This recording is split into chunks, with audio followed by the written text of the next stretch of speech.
All right, so given that there seems to be very little content on YouTube about the BMW Performance electronic performance steering wheel version 2, just rolls off the tongue. I recently installed this wheel. It has the paddles on it, which will show a little bit more in a minute, but recently installed this wheel in my E82 128i. This wheel also is very common across E90, E92. Really fits anything from that, from that mid 2000s to, early 2011, 2012, E90 based architecture. Heck, it probably even works on an X1 for all I know.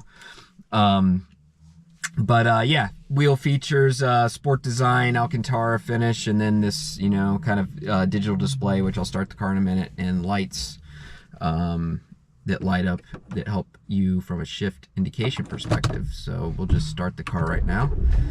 You can see when you start the car, turn the car on, get the nice little BMW Performance display.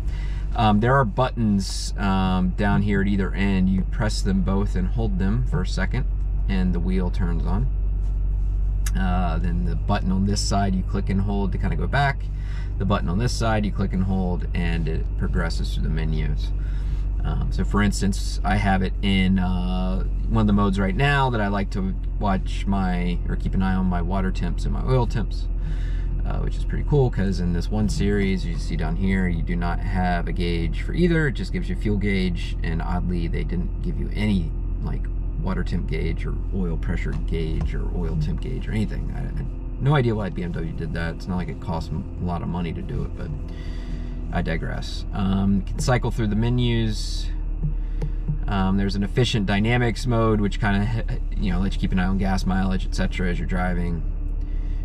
Not super handy from my perspective. There's this stopwatch mode, which gives you, again, the oil temps. Kind of gives you a view on, no idea what's going on with that car. Holy crap.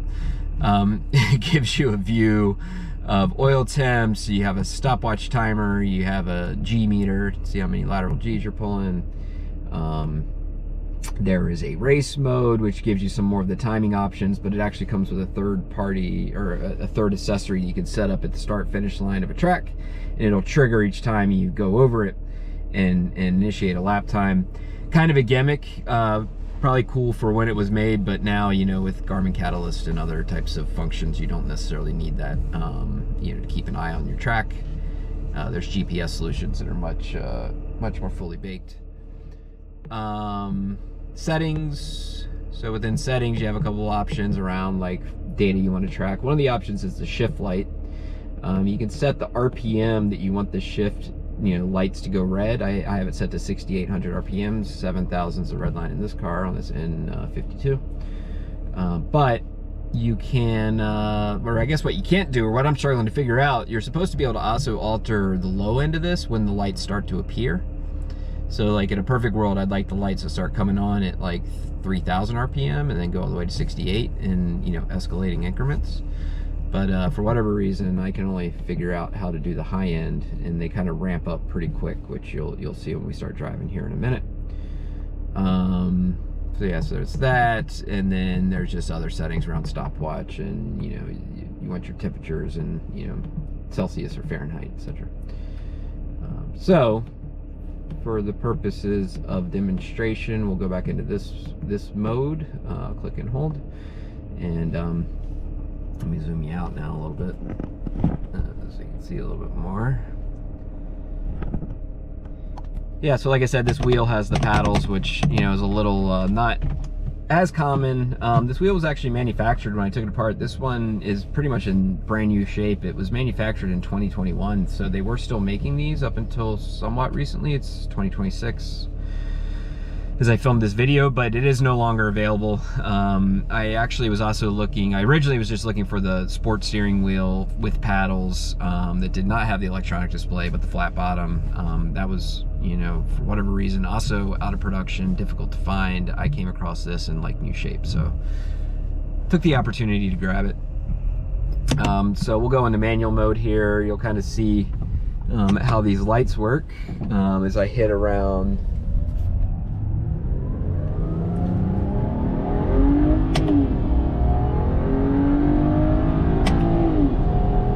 like that, right? So it's pretty cool. Like it gives you a little bit, you know, if you had like an AIM display or something, you know, you would have the shift lights down on the in the instrument cluster. This gives you the shift lights, you know, on the wheel. And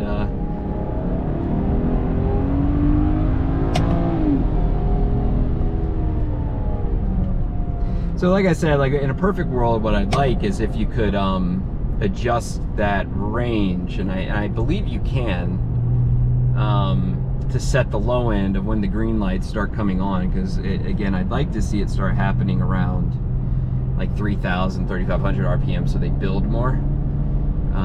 Because you know, when I'm you know, going to be doing a lot of track with this car, and it's kind of good to just have that visual reference to know. I mean, obviously the sound helps too, but to have that little bit of that visual reference to know where you sit in the rev range.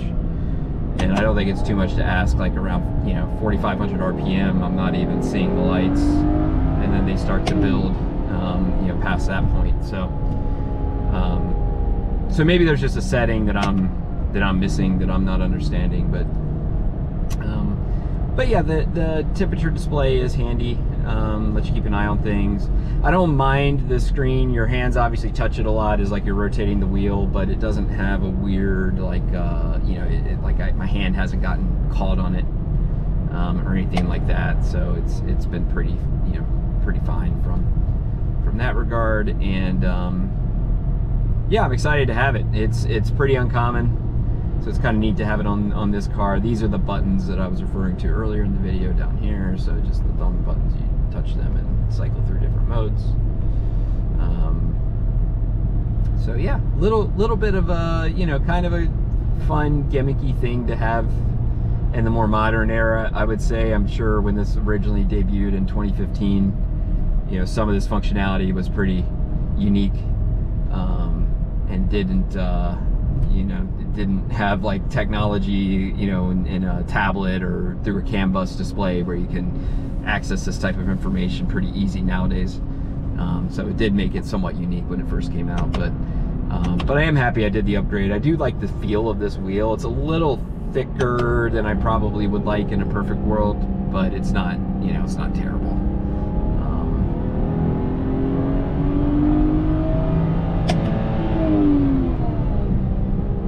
So yeah, it's a little bit of the wheel. Weren't really any videos on YouTube or anyone's of recent quality of the wheel actually in use, so I just figured I'd shoot something and get it up there for you guys to check out. So thanks for watching if you sat through this, and stay tuned for more.